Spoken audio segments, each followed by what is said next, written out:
Good evening, everyone, and welcome to tonight's neighborhood meeting. My name is Shelby White, and I am a senior planner with the city's Development Services Department. The purpose of tonight's meeting is to present to you, the neighborhood, a development concept being considered by the owner and development team of 150 Toronto Street and 54 Ross Street prior to a formal development application being submitted to the city. This provides an opportunity for the development team to hear initial community feedback and incorporate it into their plans prior to making a full and formal development application to the city. Please be aware that we are recording this meeting for the public record. The recording will be used for the purpose of garnering your input and to respond to inquiries and will be considered public information. Please also be aware that as a registered attendee tonight, your mailing or email address will be added to the mailing list, so you can receive further information about this application as it progresses. Should you have questions regarding this collection, please contact the Development Services Department. I would also like to let everyone know that there are staff behind the scenes that are managing technology for us tonight. They're here to make sure that the meeting runs smoothly, to grant participants the opportunity to speak, and to assist with any questions in the chat. Please bear with us if we have any technical issues, and if for some reason you do get disconnected, please feel free to log back in again. So just to begin with the meeting overview and expectations, the intent of tonight's meeting is to provide members of the public with an opportunity to become familiar with the development application and the planning review process, and to also ask the applicant questions and provide feedback. So what you can expect at tonight's neighborhood meeting is a brief overview of the city's review process and timing, a presentation from the applicant's representative describing their proposal, and an opportunity to ask questions of either the applicant or city staff and provide comments or identify concerns with the application. Tonight, what not to expect: city staff recommendations on the application or a detailed analysis on the proposal will not be provided. This will occur later in the review process. And tonight we will also not be debating the merits of the proposal between city staff and the applicant. For next steps in the process, after tonight's meeting, so just before we get into the presentation, I just want to quickly highlight the next steps in the application process. The neighborhood meeting is established early in our development review process to ensure that local concerns are incorporated or addressed through the city's review. After this meeting, we expect that the applicant will make a formal application submission for this development project. Formal submissions undergo a full technical review and must address comments received from this neighborhood meeting, from the city's technical departments and external agencies, and from members of the public more broadly. In conjunction with this, a statutory public meeting will be held virtually on the application at Planning Committee. At that public meeting, the applicants will present their application to council, answer questions, and provide an overview of and response to any issues or concerns that were identified during a prior neighborhood meeting. As part of the public meeting, members of the public also have an opportunity to provide verbal or written comments. Following a public meeting, staff continue the technical review process and the applicants make any necessary revisions to the development proposal. Once the review process is concluded, a staff recommendation report will be brought forward to council for their consideration. All comments that have been received throughout the entire review process, including those at the neighborhood meeting and public meeting, are identified and addressed in that staff report and will form part of staff's recommendation on the subject application. A staff report for this particular application will likely be brought forward to council sometime in 2023. I will now move on to the applicant's presentation. As I mentioned, the proposed project and application will be presented first, and then we will follow that with a question and comment period.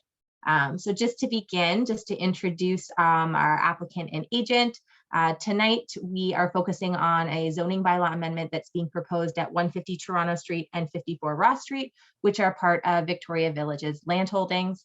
The applicant's planner is Kyle Galvin. He's here with us tonight from Innovative Planning Solutions. The proposed zoning bylaw amendment we're discussing tonight seeks to establish consistent zoning over Victoria Village's entire land holdings by extending the existing institutional SP 299 zoning over the entire site. The applicant has indicated that the proposed rezoning is a component of their master planning and will also better position them to apply for grant applications to grow beyond long-term care. So at this point, I am going to hand the meeting control over to Kyle who will introduce himself and the project team, and then share his presentation on the proposed development. Kyle, you can take it away. Thanks so much, Shelby. Let me just share my screen here.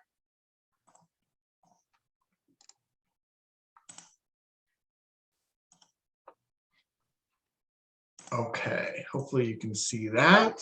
Looks great. Okay. Good evening, everyone. My name is Kyle Galvin. As Shelby said, I'm a planner here with Innovative Planning Solutions here on behalf of the applicant regarding an application for zoning bylaw amendment for the lands located at 150 Toronto Street and 54 Ross Street, better known as Victoria Village. I am joined by Jerry Pylan from Salter Pylan Architecture, the project architect who will be helping me explain the concept work that has been done for the site so far. Before I get into the details of the zoning bylaw amendment, I wanted to give a brief history and vision for Victoria Village. Victoria Village has a rich past in the city of Barrie, with its roots being the site of the original Royal Victoria Hospital. With help from the city, the concept of Victoria Village as a not-for-profit organization was created to include 128 long-term care beds, 57 life lease units, and 15,000 square feet of commercial space. The vision for Victoria Village is to transform our community by celebrating the ageless spirit of people, with its mission to be a vibrant community providing person-centered care with the goal of an individualized aging experience. Through consultations with local neighbors, healthcare providers, the City of Barrie, and seniors, Victoria Village will identify the needs that exist for seniors in the community. These might include independent living, life lease, assisted living, affordable housing, retirement living, and long-term care. As the first phase of the master plan process, Victoria Village has been approved by the province of Ontario to build 128 additional long-term care beds on the current site. The demand for new long-term care beds in Barrie has never been greater. Victoria Village currently has more than 600 seniors on the waiting list, which translates to a waiting period of over 5 years. The rezoning application represents an important component of developing the entire master plan, even beyond the approved long-term care beds. The rezoning will enable Victoria Village to move through additional grant applications easier. Having cohesive zoning on the site is a standard requirement for many of the application processes. Now onto the technical aspects of the zoning bylaw amendment. The entirety of the subject lands are outlined with a dotted red line on this slide, with the 2 subject parcels highlighted in red in this image. The first is located on the corner of Ross and Toronto Street and is municipally known as 54 Ross Street. The second is located just north at 150 Toronto Street. Combined, they have a total approximate size of 0.56 hectares. As mentioned, the lands possess 2 road frontages, including 71.8 meters of frontage onto Ross Street and a combined 123.4 meters of frontage onto Toronto Street. Both streets are municipal roads. Currently, the site is vacant with limited tree coverage, and the topography of the site slopes from north to south towards the waterfront.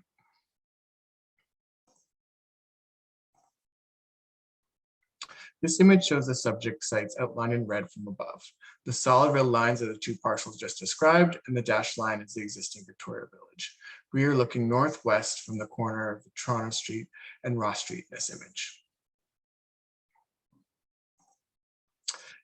These 2 images show the individual pieces. On the left is a view of 54 Ross Street looking south. On the right is a view of 150 Toronto Street looking west.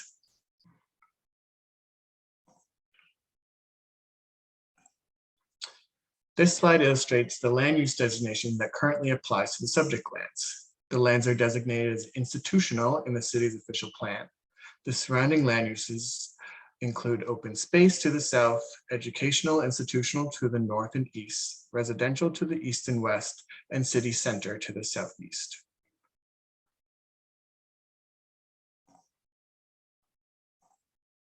This slide illustrates the zoning that currently applies to the subject lands. 54 Ross Street is currently zoned institutional with no provisions. and 150 Toronto Street is currently zoned residential multiple dwelling second density in the city zoning bylaw. As you can see, the majority of the block is institutional with special provision 299.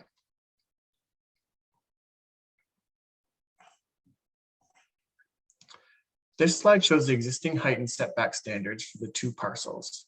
The first on the left relates to 150 Toronto Street. The zoning allows for a maximum height of 10 meters or 20 meters for walk-up apartments. There's a minimum setback of 7 meters for the front and rear yards and a minimum side yard setback of 1.8 meters. The standards for 54 Ross Street are shown in the middle. The zoning allows for a maximum height of 15 meters, a minimum front and rear yard setback of 7 meters, and a minimum side yard setback of 5 meters. The standards for the remainder of the block and what applies to the majority of the lands and the existing Victoria Village on the right. The setbacks are similar to the other zones. However, the height has a maximum of 39.5 meters, which reflects the existing height of the buildings there now.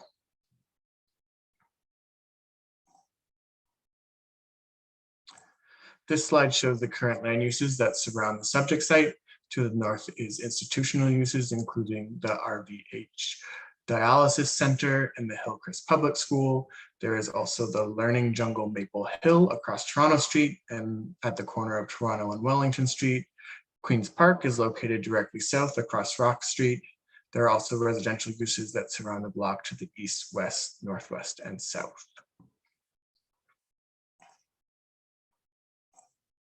The amendment seeks to bring the subject site in alignment with the rest of the block. It would zone them to the institutional zone with special provision 299. This would allow for the development of the vacant lots in the future and regulate the lands to the zoning standards of the existing Victoria Village. The chart on the right depicts the zoning standards. Additional uses permitted in the special provision include an apartment dwelling, retail store, office, restaurant, financial establishment, personal service store, and service store. In addition to the included uses already permitted in the special provision zoning, the amendment would seek to include low-rise residential uses into the zone. This will facilitate a good transition to the neighboring low-rise buildings. The amendment will also seek minor amendments to the setbacks in order to ensure a good design that will fit with the local context and the existing Victoria Village. This slide shows the developable area in yellow and the existing Victoria Village, which will remain. The potential area of development is approximately 1.2 hectares.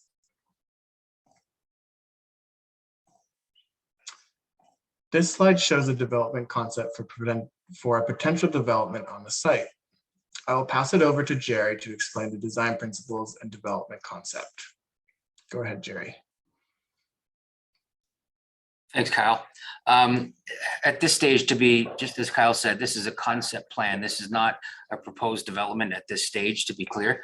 We're using this as a diagram as part of the rezoning application to understand how the site may be developed going forward.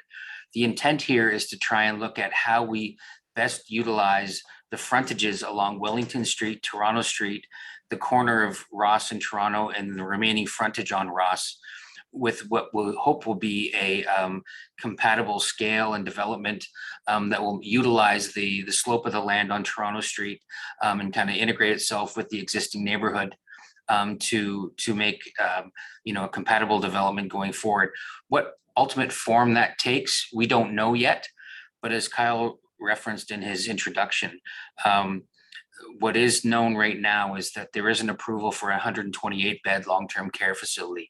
So somewhere within this approach, we were trying to look at how we create a nice urban edge along Toronto, Wellington, and Ross with an internalized secure courtyard space for residents. And the intent here, of course, is to ultimately turn Victoria Village into more of a campus of care model with not just long-term care and independent living, but also retirement living and assisted living and affordable seniors housing potentially. And what form that takes, we don't know, but that will evolve during a future technical submission through a design and a site plan. What we're seeking here is to look for overall blanket rezoning that will allow us to actually look at how we might design and implement any future development.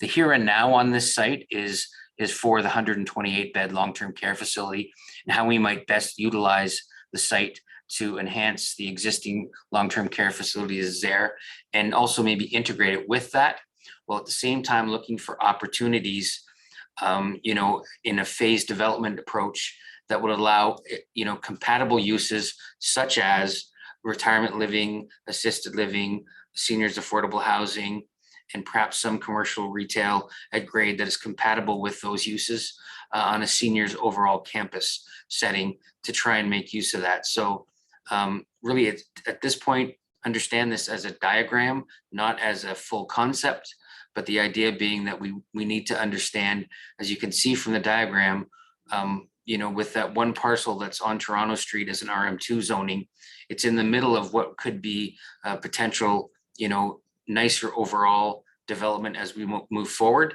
In the absence of that, it will you know, kind of hinder what the possibilities are and make it probably more difficult to do, but also impact our ability to kind of lessen the overall impact on both sides of that. So I think the idea is we just wanted to share that there's potential for a redevelopment there that will expand the opportunities for Victoria Village to provide a full seniors campus and a campus of care model that goes above and beyond just the long-term care and the independent living that's there now, and provide an aging in place model that is something that the city it really needs at this point, because it doesn't really exist in the city currently. So it's a great opportunity for Victoria Village. It's a great opportunity for the city.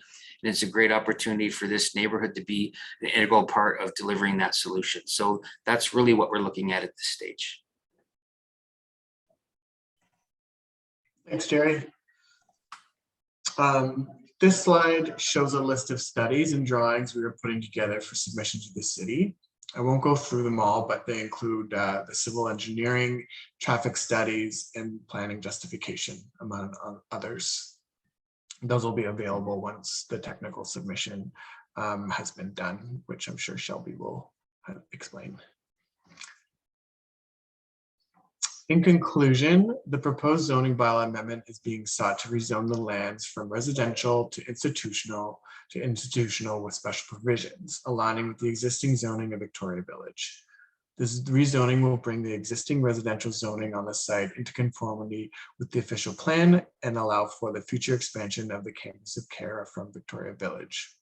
It represents appropriate future growth within Barrie's built-up area, as described earlier, with cohesive zoning on the site being a standard requirement for many application processes. It will allow Victoria Village to apply for funding and continue and expand its campus of care. It is an efficient use of land and existing infrastructure and is consistent with applicable planning policies. That's it for my presentation. I want to thank everybody. I'm happy to answer any questions you may have and happy to bring up any of the previous slides if needed.